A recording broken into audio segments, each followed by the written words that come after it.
कृष्णाय वासुदेवाय हरये परमात्मने प्रणतक्लेशनाशाय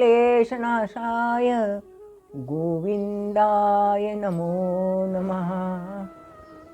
भगवान श्रीकृष्णांना वंदन करून आणि भगवद्गीतेलाही नमन करून मी हा जो विश्वरूप योग आहे त्या विश्वरूप योगाच्या पुढल्या भागाला मी दुसऱ्या भागाला आता सुरुवात करत आहे। कशा कशात माझी विभूती आहे सांगितल्यानंतर आणखीन विस्ताराने सांगा असं अर्जुनाने भगवान श्रीकृष्णांना विनंती केली। आणि या अध्यायामध्ये आपल्याला असं दिसून येतं की सगळं असणारं विस्तार कसा आहे, परमेश्वराच्या विभूतीनंतर कसं कसं विस्तार आहे, असं थोडंसं आश्चर्यकारक विस्मयकारक अशा प्रकारचं चित्रण आपल्याला या अध्यायामध्ये दिसून येतं। मग सर्व लोकांना ग्रास करीत असणाऱ्या अशा विश्वरूपाचं स्वरूप कसं आहे आता वर्णन करतायत, तेव्हा पुढल्या 30व्या श्लोकापासून असणाऱ्या भागामध्ये वर्णन आलेलं आहे। लेली येसे ग्रहमा रसमानस समंतात लोकान समग्रान वदनैर्ज्वलद्भिः तेजो विरापूर्य जगत समग्रम भासस्तवोग्रा प्रतपंती विष्णू।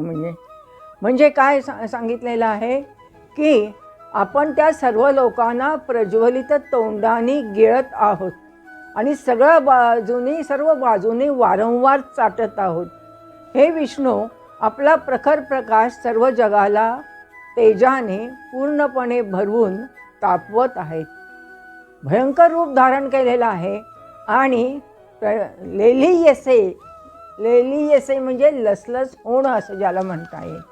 वाघसिंह आपल्याला माहिती आहेत, त्या वाघसिंहाच्या पुढे एखादं सावज आलं तर त्यांचे ते जीभ बाहेर काढून कसं लसलस त्यांना कधी खाऊ असं होतं, तसंच भगवंताचं इथे स्वरूप दाखवताना त्यांची जीभ जी आहे आता ती लसलस करत आहे आणि त्यामुळे सगळे असणारे माझ्याच शिरत आहेत असं ते म्हणतात। आपण वाघसिंह प्राणी संग्रहालयाच्या तिथे गेल्यानंतर एखाद्या गार्डनमध्ये असेल किंवा वेगळं असेल त्या झूमध्ये गेल्यानंतर आपण बाहेर रेलिंगच्या बाहेर उभं राहून पाहतो तर ठीक असतं, पण त्यांच्यासमोर जर काही खाद्य टाकलं तर किती ते लसलस करतात ह्याची आपण कल्पनाच केलेली, मग माणसाला भीती वाटेल। म्हणून अशा प्रकारचं स्वरूप हे आहे आणि विश्वरूपामधलं असणारं हे सर्वांना काहीतरी चाटत आहेत अशा प्रकारचा अर्थ त्याच्यामध्ये आपल्याला ह्या श्लोकात दिसून येतो। म्हणून उग्ररूपधारी भगवंतांना तत्वतः जाणण्यासाठी अर्जुन प्रश्न विचारतोय। आख्यायी मेको भवान उग्ररूप नमो सुते देव वर प्रसिद्ध विज्ञातुमिच्छामि भवन्तमाद्यं नहि प्रजानामि तव प्रवृत्तिम। आता मला सांगा की हे भयंकर रूप धारण करणारे आपण आहात तरी कोण? हे देवश्रेष्ठा म्हटलेलं आहे, विज्ञातुमिच्छामि आपणास नमस्कार असो, ते देववर प्रसिद्ध मी म्हणजे मला तुम्ही प्रसन्न व्हा। आदिपुरुष अशा या आपल्याला मी विशेष रीतीने जाणू इच्छितो, कारण आपली ही करणी मला काही कळत नाही। विभूती सांगितल्या आणि त्याच्यानंतर असं हे भयंकर रूप धारण केल्यानंतर तुम्ही आहात तरी कोण? तुम्ही पूर्वीचे दिसत नाही आणि हे आता वेगळं रूप काय आहे धारण केलेलं आहे असं अर्जुनाने प्रश्न विचारला आहे। तेव्हा लोकांना नष्ट करण्यासाठी मी प्रवृत्त झालो आहे। भगवंत पुढे काही श्लोक 32 ते 35 श्लोक आहेत ते भगवान श्रीकृष्णाचे आहेत आणि ते सांगतात, कालोस्मि लोक क्षयकृत प्रवृद्धो लोकान समाहर तुम्ही प्रवृत्ता कृते पित्वाम न भविष्यन्ति सर्वे येव स्थिता प्रयत्नी केशु योधा। भगवान म्हणतायत लोकांचा नाश करणारा मी काल आहे, महाकाल, नुसता काल नाही महाकाल आहे, वाढलेला आहे आणि लोकांच्या नाशासाठीच मी प्रवृत्त झालो आहे। म्हणून शत्रू पक्षात जे काही काय म्हणावं लागेल जे योद्धे आहेत त्या योद्ध्यांना आहेत ते सर्व तुझ्याशिवाय राहणार नाहीत, म्हणजे तू युद्ध केले नाहीस तर या सर्वांचा नाश होणारच आहे। म्हणजे सर्व प्रश्न विचारलेत आणि सगळ्यामध्ये असणारं असं भयानक रूप कलयती ती कालम म्हणजे जो काही गिळतो त्याला काल म्हणजे काळ आला होता म्हणजे ग्रासतो ज्याला म्हणता येईल आणि ते सगळं जे आहे ते गिळंकृत करतो काल। हा भूकंप झाला असेल किंवा समुद्रामध्ये असणारी सुनामी झाली असेल किंवा हिमालयामध्ये जसं सगळं हिमनद्या आल्यानंतर एकदम कोसळलं गेलं सगळं, त्याच्यामध्ये सगळं काळाने हिरावून दिलं जातं, गिळंकृत केलं जातं, असं त्याचं स्वरूप आहे, असं माझं म्हणजे भगवान श्रीकृष्ण माझं स्वरूप आहे म्हणतात. आणि मग तू युद्ध केलं नाहीस तरी ते मरणारच आहेत. आणि युद्ध करण्याची काय म्हणतात, अर्जुनाला प्रवृत्त करण्यासाठी सांगतात आणि भगवंत आज्ञा देतात. तस्मात् उत्तिष्ठ यशो लभस्व जित्वा शत्रुन्भुक्ष्व राज्यं समृद्धं मय्यैवैते निहता पूर्वमेव निमित्त मात्रं भव सव्यसाची. म्हणून तू उठ आता, उत्तिष्ठ, आतिष्ठोत्तिष्ठ भारत, उत्तिष्ठ भारत म्हटलेलं आहे. युद्ध सन्मुख करायचं आहे.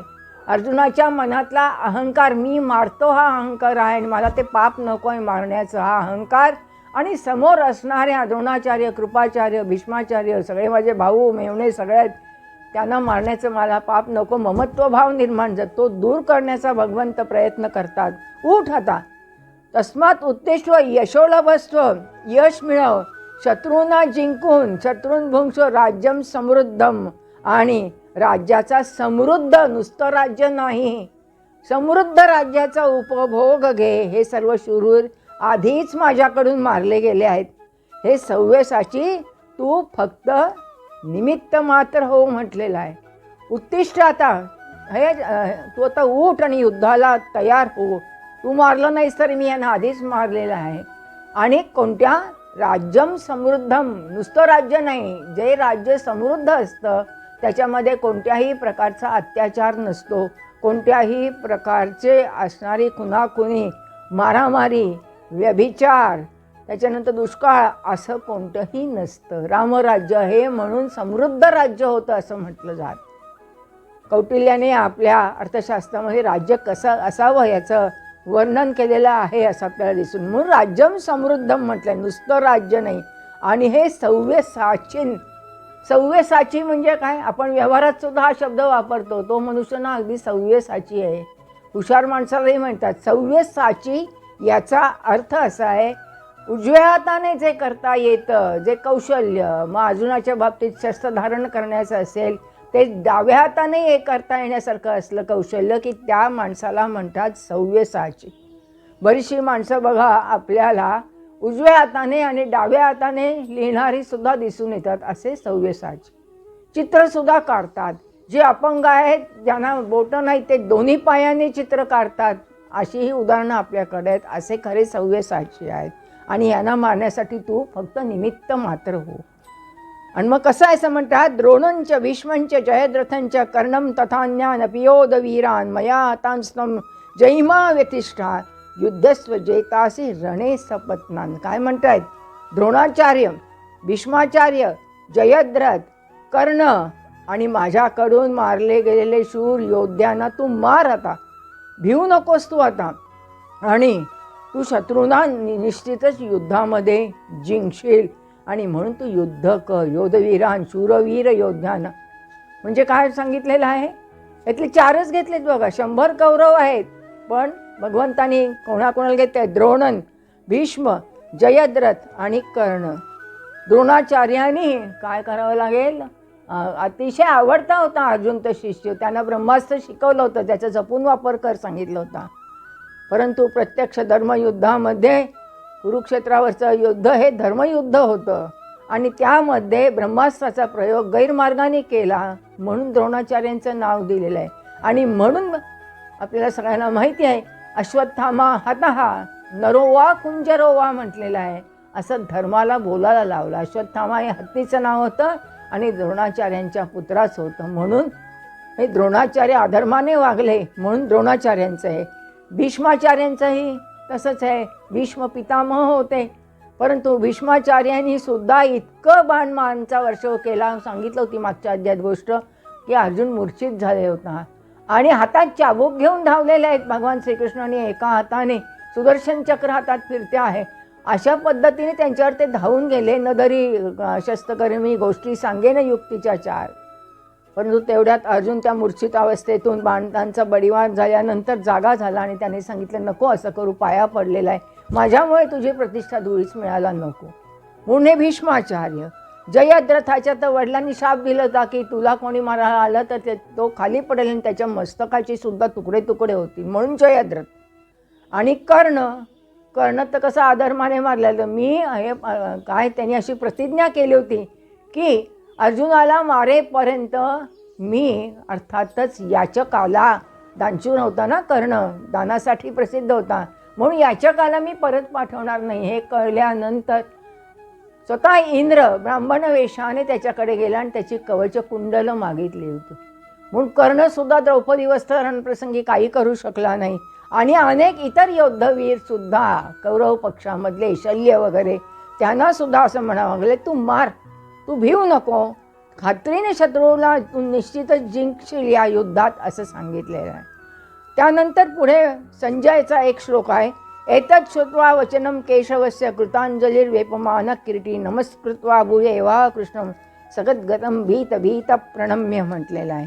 असं केशवाचं वचन ऐकून किरीटी अर्जुनाने हात जोडून कापत कापत नमस्कार केला सद्गदित अंतःकरणाने आणि पुन्हा फिरून अत्यंत भयभीत होऊन प्रणाम करून भगवान श्रीकृष्णांना सद्गदित अंतःकरण गलबललं त्याचं आणि घाबरून थोडंसं असं आपल्याला म्हणावं लागेल. तो भगवान श्रीकृष्णांना पुढे काय म्हणाला हे संजय वर्णन करून सांगतायत. आणि त्याला किरीटी आहे, किरीट म्हणजे मुकुट, भगवंतालाही हा शब्द वापरला. आणि किरीटी म्हणजे मुकुट, मुकुट असणं किंवा आजच्या काळात फेटे बांधतात, पगडी घालतात, हे मानाचं, सन्मानाचं, आदराचं असं चिन्ह मानलं जातं. इंद्राला 2 राक्षस खंज आणि कलाय हे त्रास देत होते. त्यावेळेला इंद्रांनी अर्जुनाला बोलवलं आणि अर्जुनाने त्यावेळेला त्यांना सहाय्य केलं. त्याचा कृतज्ञताभाव म्हणून इंद्राने त्याच्या मस्तकावर किरीटी म्हणजे मुकुट ठेवला होता. तो हा इथे उल्लेख आहे. आता अर्जुन पुन्हा काही प्रश्न विचारताना आपल्याला दिसतो आहे ते बघा. 36व्या श्लोकापासून अर्जुन प्रार्थना करतो आहे. 11वा अध्याय हा भगवद्गीतेतला शिखराचा अध्याय आहे जणू. आणि या ह्याच्यामध्ये असं मी जी काही पुस्तकं वाचली त्यात गीता भाष्यकारांनी असं म्हटलं आहे की ज्या ज्या वेळेला संकट येत असतात माणसावर किंवा बाहेरची बाधा काहीतरी होते, भूत प्रेत असं लोक मानणारे आहेत, काही मानतात काही मानत नाहीत बुद्धिप्रामाण्यवाद, त्यावेळेला ह्या अध्यायातले 36व्या श्लोकापासूनची अर्जुनाची जी प्रार्थना आहे 46व्यापर्यंत हा श्लोक ते म्हटलं तर कमी होत. बाहेरची बाधा झाली तर ह्या अध्यायातले श्लोक म्हणावे. आणि मनाची प्रसन्नता हवी असेल तर 12वा अध्याय म्हणावा, मनाला शांती हवी असेल असं भाष्यकार सांगतात. अर्जुन काय म्हणतो या 10 श्लोकात गोषवाराने सांगणार आहे. स्थाने ऋषिकेश तव प्रकीर्त्या जगत प्ररुष्यत अनुरज्यते च रक्षांसी भीतानि दिशो द्रवन्ति सर्वे नमस्यन्ति च सिद्ध संघा. अर्जुन काय म्हणतोय, हे अंतर्यामी, हे ऋषिकेशा, आपलं नाव, आपलं गुण, आपले प्रभाव हे यांच्या वर्णनाने जग आनंदित होतं. तुमच्यावर अतिशय प्रेम करू लागतं आणि भ्यालेले राक्षससुद्धा रक्षांसी भीतानि दिशो द्रवन्ति, दाई दिशाला काय जातात पळून जातात. आणि सर्व सिद्धगणांचे समुदाय सर्वे नमस्यन्तीचे सिद्ध संघा, सगळे नमस्कार करतात सिद्ध संघ, त्यांचे गण जे आहेत ते. म्हणून कस्माच्चतेन नमेरन महात्मन गरी यसे ब्रह्मणोप्यादि करते अनंत देवेश जगन्निवास त्वमक्षरम सदसत् परम्य. हे महात्मा, ब्रह्मदेवाचं सुद्धा तुम्ही ब्रह्मदेवाला सुद्धा निर्माण केलेलं आहे. तुम्ही गरी असे म्हणजे तुम्ही श्रेष्ठ आहात. अशा आपल्याला मी नमस्कार का बरे करणार नाहीत बाकीचे लोक सुद्धा, मी तर करणारच आहे. कारण हे अनंता, ज्याला अंत नाही तो अनंत, देवेश देवांचाही ईश, जगन्निवास जगाचा आश्रयस्थान असणारा, अक्षर सत आणि असत असं दोन्ही असणाऱ्या अशा तुम्ही असं तुमचं वर्णन केलं जातं ते आपणच आहात. आणि म्हणून अनंत रूप असलेल्या अशा परमेश्वराची स्तुती केलेली आहे. आणि आता ते घाबरलेला असून सुद्धा तो नमस्कार करतो आहे. आणि काय सांगतोय, त्वमा कसं वर्णन करताय, त्वमादिदेव पुरुष पुराणस्तमस्य विश्वस्य परन्निधानम वेत्तासि वेद्यम च परंच धाम त्वया ततं विश्व अनंत रूपम. म्हणजे काय, तुम्ही पुराण पुरुषा, पुराण याचा अर्थ नित्य नूतन चिरंतन राहणारं, शाश्वत राहणारं. आपण आदिदेव आहात. सनातन म्हणजे सुद्धा नित्य नूतन, सनातनी आहे तो फार असं व्यवहारात म्हणतं. म्हणतो आपण, पण तिथे अर्थ वेगळा आहे. सनातनी म्हणजे कर्मकांड मांडणारा असं आपण म्हणतो. इथे सनातन म्हणजे नित्य नूतन असणारा. आपण या जगाचे परमनिधान म्हणजे आश्रयस्थान आहात. जग जाणणारेही आपण आहात आणि जाणण्यायोग्यही आपण आहात. परमधाम आपण आहात. हे अनंत रूपा आपण हे सर्व काय आहे ते विश्व व्यापलेलं आहे. कसे आहेत तुम्ही? वायुरिमोग्नी वरुणश शशांक वर्णन केलं आहे. तुम्ही वायू आहात, तुम्ही यम आहात, तुम्ही अग्नी आहात, तुम्ही वरुण म्हणजे तुम्ही जलदेवता आहात, तुम्ही शशांक म्हणजे चंद्र आहात, तुम्ही प्रजापती आहात, प्रपितामहश्च. पितामह वेगळं आणि प्रपितामह वेगळं. पितामह प्रपिता म्हणजे काय? प्रजेचे स्वामी जसे आहात तसेच काय आहात तुम्ही? पंजोबा आहात. प्रपितामह म्हटलंय.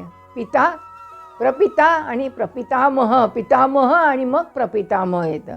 नमो नमस्तेस्तु सहस्रकृत्वा पुनश्च भूयोपि नमो नमस्ते म्हटलेलं आहे. म्हणून हजारो वेळा मी नमस्कार सहस्र, आपण व्यवहार हजारो वेळा नमस्कार करतो तुम्हाला. आपण कुत्सित अर्थाने म्हणतो, मनुष्य ऐकत नसेल तर. पण अर्जुन इथे नम्र भावाने म्हणतात हजारो वेळा मी आपल्याला नमस्कार करतो, आणखीनही वारंवार करतो आणि पुन्हाही नमस्कार. पुनश्च भूयोपि नमो नमस्ते म्हटलेलं आहे. आणि कसं केलेलं आहे? चोहीकडून भगवंताला नमस्कार केलेला आहे. नम पुरस्ताद अतपृष्ठ असते नमोस्तुते सर्वत एव सर्व अनंतवीर्यम अमित विक्रमम त्वं सर्वं समाप्नोषि ततोसि सर्वः म्हटले. हे अनंत सामर्थ्य, अनंत वीर्य म्हणजे अनंत शक्ती असणारा, सामर्थ्यवान, ज्याच्या पराक्रमाची तुलनाच करता येत नाही. सर्वं समाप्नोति शताजी सर्व. आणि हे सर्वात्मका आपल्याला सर्व बाजूनी नमस्कार. आणि आपण असं अनंत रूप धारण केल्यामुळे सर्व जगात व्यापले आहात, म्हणून आपण सर्वरूप आहात असं म्हटलेलं आहे. अर्जुनाचा सारथी भगवान श्रीकृष्ण असला तरी सुद्धा ते पुढे बसलेले होते. सारथी काही मागे बसत नाही, पुढे बसून घोडे हाकत असतो. परंतु सारथी असला तरी त्याचा आधार होता, त्याचं आश्रयस्थान होतं. म्हणून सखेती मत्वा प्रसभम यदुक्तम, हे कृष्ण हे यादव हे सखेती अजानता महिमानम तवेदम मया प्रमादात प्रणयेन वापी यच्चा वासार्थमत्स्कृतोऽसि व्याहरशय्या सनभोजनेषु एकोथव्यापच्युत तत्समक्षम तच्छामये त्वामहम प्रमेयम. किती छान आहे. आपला हा प्रभाव मी जाणला नाही. आपण माझे सखा आहात. सखा वेगळा आणि मित्र, ज्यांची दोन्ही हृदय एकरूप झाली आहेत ते खरे सखे असतात. आपण माझे मित्र आहात असं मानून प्रेमाने किंवा चुकीने मी हे यादव असं म्हटलं असेल, हे कृष्णा हे यादवा हे सख्या, जर काही मुद्दाम म्हटलेले असेल तर हे अच्युता माझ्याकडून विनोदासाठी, त्याच्यानंतर फिरताना, विहारशय्या, खाताना, झोपेमध्ये, भोजन करताना जर काही माझ्याकडून काही एकांतात किंवा मित्रांच्या समक्ष सुद्धा तत्समक्षम जर काही अपराध झाले असतील, जर काही चुका घडल्या असतील तर अचिंत्य अशा प्रभावाखाली असणाऱ्या आपल्या रूपाला मी क्षमा मागतो आहे. क्षमा मागितली आहे बघा. जर माझ्याकडून चुकून काही प्रमाद घडला असेल तर आपण मला अचिंत्य प्रभाव तुमचा आहे तर मला तुम्ही क्षमा करा. भगवंताच्या अतिशय प्रभावाचं कथन अर्जुन इथे करतायत आणि म्हणतायत पितासी लोकस्य चराचरस्य त्वमस्य पूज्यस्य गुरुर्गरीयान नत समोस्य बधिक कुतोन्यो लोकत्रयम प्रतिम प्रभाव. तुमच्यासारखा कोणी नाही तोडीचा. तुम्ही पिता आहात, चराचराचे, लोकस्य त्वमस्य पूज्य आहात तुम्ही, आणि तुम्ही गुरुर गरीयान म्हटलंय. या चराचर जगाचे जनक आहात. सर्वश्रेष्ठ गुरु, पूजनीय, अतुलनीय, प्रभावी असणारे, त्रैलोक्यात बरोबरीचं दुसरा कोणीच नाही. गरीर यसे, तुमच्यासारखा कोणी अन्य नास्ती, असं तुमचं वैभव आहे सगळं. मग आपल्याहून श्रेष्ठ कसा कोण असू शकेल? म्हणून प्रसन्न होण्यासाठी, अपराध पोटात घालण्यासाठी अर्जुन पुन्हा विनंती करतो आहे. तस्मात् प्रणम्य प्रणिधाय कायम प्रसादये त्वामहमीशमीडं पितेव पुत्रस्य सखेव सख्यो प्रिय प्रिया रसिदेव सोडून म्हटले. सहन करणं, सोडून म्हणजे. म्हणून मी पुन्हा तुम्हाला प्रणाम करीत आहे. आपल्या चरणांवर शरीराने लोटांगण घालून मी नमस्कार करतो आहे. आपण प्रसन्न व्हा म्हणून मी प्रार्थना करीत आहे.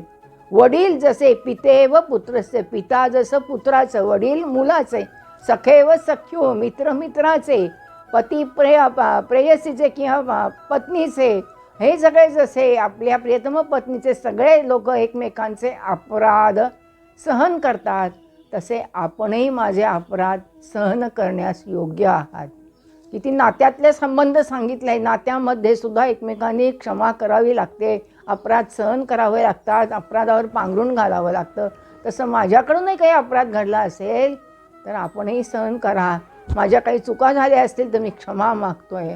आणि मग अर्जुन म्हणतो आहे, आता मी प्रार्थना करतो, मला हे नको भयानक, हे बिभत्स भयानक आश्चर्यकारक अशा प्रकारचं असणारं कधी न पाहिलेलं रूप मला नको. अदृष्टपूर्वम हृतोस्मी दृष्ट्वा भयेन च प्रव्यथितं मनो मे तदवे मे दर्शय देवरूपम प्रसिद्ध देवेश जगन्निवास.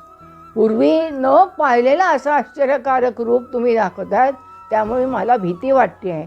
मन माझं असणारं भीतीने काय झालेलं आहे, व्याकुळ झालं आहे, मला हे सहन होत नाही. तेव्हा तुमचं आपलं देवरूप दाखवा, देवेश जगन्निवासा. आपण मला चतुर्भुज विश्वरूपच दाखवा, विष्णुरूप दाखवा. हे जगन्निवासा, हे जगाचा आधार असणाऱ्या देवा प्रसन्न व्हा. आता प्रसिद्ध देवेश, मला प्रसन्न करा, मला माझ्यावरती कृपा करा. वस्तुतः चतुर्भुज नाही खरं, इथे उल्लेख चतुर्भुज आहे, कारण विष्णू गोपाल कृष्णाचं पहिलं असणारं जे रूप आहे ना, ते द्विभुज स्वरूपातच आहे. कृष्ण आहे ते द्विभुज, व नंतर मग शंखचक्र गदाधारी असं चतुर्भुज त्याचं पुढे आलं.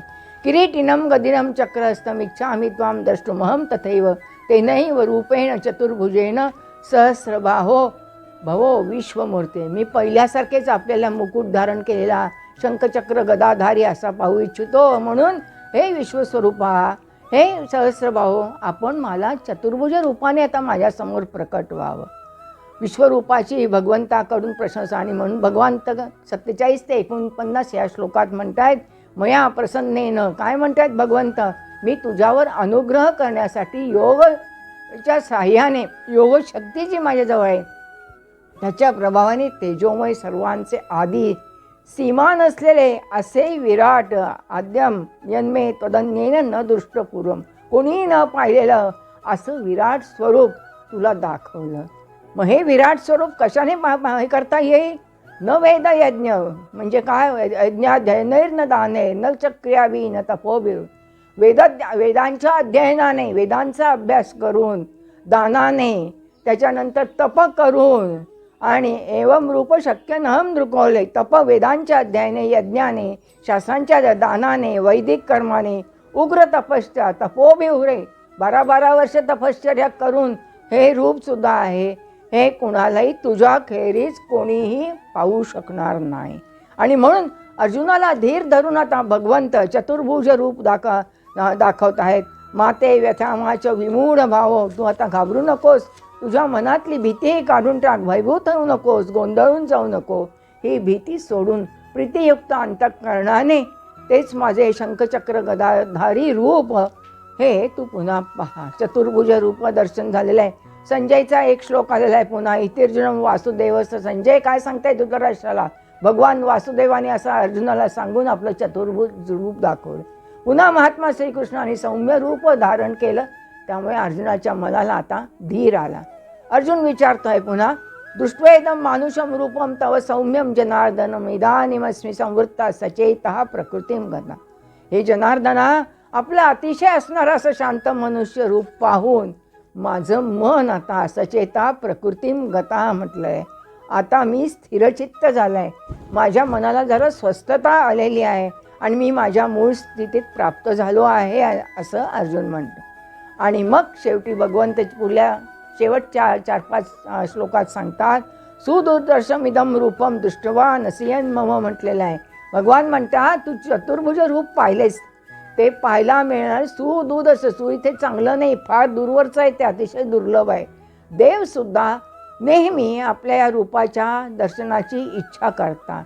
नाहम वेदे न तपसा न दाने, आत्ता चाललेलं आहे, वेदांच्या साह्याने, तपश्चर्या करून, दानाने, यज्ञ करून अशा प्रकारचं असणारं मिळणंसुद्धा हे पाहिलंच तसं चतुर्भुज रूपाचे दर्शन वेदांनी मिळणेसुद्धा शक्य नाही. भक्त्यात अनन्यया शक्य. मग अनन्य भक्तीने होईल का? जसं 5व्या अध्यायात तस्मात योगी भवार्जुन, योगाचा पुढे विचार केला आहे. पुढल्या अध्यायाचं असणारं सूत्ररूपाने भगवंत इथे सांगतात, भक्त्या तनन्यया शक्य अहमेवं विधोर्जुन ज्ञातुम द्रष्टुम च तत्वेन प्रवेष्टुम च परंतप. मग कशाच्या साह्याने होईल प्राप्त तुला हे असणारं जे रूप आहे ते? हे परंतप अर्जुना, अनन्य भक्तीच्या साह्यानेच चतुर्भुजधारी मला प्रत्यक्ष पाहणे, तत्वतः जाणणे आणि पुन्हा प्रत्यक्ष पाहणे. ज्ञातुम द्रष्टुम, ज्ञातुम म्हणजे जाणणं, द्रष्टुम म्हणजे पाहणं आणि प्रवेष्टुम म्हणजे प्रवेश करणं, माझ्यात एकीभावाने प्राप्त होणं, अर्थात माझ्याशी एकरूप होणं. हे केवळ भक्तीने जाणण्यामुळे, पाहिल्यामुळे शक्य होणार आहे.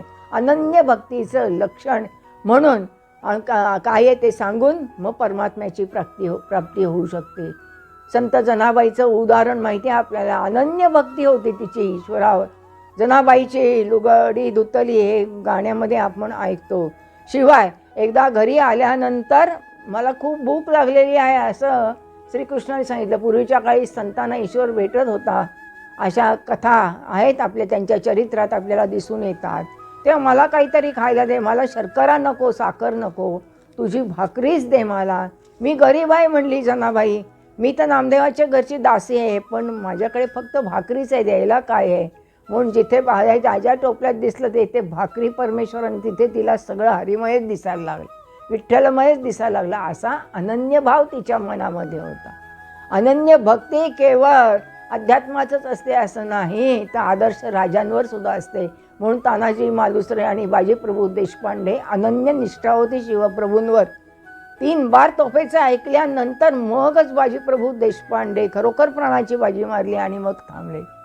खरोखर जे आहेत ना असे लढतात. म्हणून कारगिलच्या युद्धात सुद्धा अनेक आपली तरुण मुलं काय तिथे रणांगणावर हुतात्मा झाली माहिती आहे आपल्याला सगळ्यांना.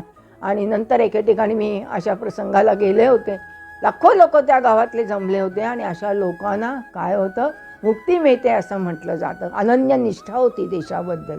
आणि म्हणून शेवटी म्हणतात, मत कर्मकृत मत परमो मत भक्त संगवर्जिता निर्वैरस सर्वभूतेषु यस्य मामेति पांडे. हे अर्जुना, जो पुरुष केवळ माझ्यासाठी कर्तव्य कर्म करतो, मलाच आश्रय मानणारा असतो, आसक्ती रहित संगवर्जित असतो, निर्वैर शत्रूबद्दल सुद्धा त्याच्या मनामध्ये वैर नसतं आणि प्राणीमात्रांचे वैरभाव वागत नाही, शत्रूबद्दलच नाही प्राणीमात्रांबद्दलही नाही, असा अनन्य भक्त मला प्राप्त होतो. सर्वभूतेषु यस्य मामेति पांडव, तो माझ्याशी एकरूप होतो, असा भक्त मला आवडता होतो. हा 12व्या अध्यायातला भक्तीचा विचाराचं सूत्रही शेवटच्या श्लोकात भगवंतांनी सांगितलेलं आहे. हा 11वा अध्याय विश्वरूप दर्शनाचा अत्यंत सुंदर असणारा. म्हणून लोक म्हणतात त्याचं 9 वेळा 7 वेळा 5 वेळा 3 वेळा असं जर पारायण केलं म्हटलं तर बरीचशी असणारी भीती किंवा बाहेरचे असणारे त्रास माणसाला कमी होतात असं गीता भाष्यकार म्हणतात. ओम तत्सदिती श्रीमद्भगवद्गीतासु उपनिषत्सु ब्रह्मविद्यायां योगशास्त्रे श्रीकृष्णार्जुन संवादे विश्वरूपयोगो नाम एकादशोऽध्यायः. श्रीकृष्णार्पणमस्तु. यत्र योगेश्वर कृष्ण यत्र पार्थो धनुर्धरा तत्र श्रीविजयो भूति ध्रुवा नीतिर्मतिर्मम. हरये नमः हरये नमः हरये नमः.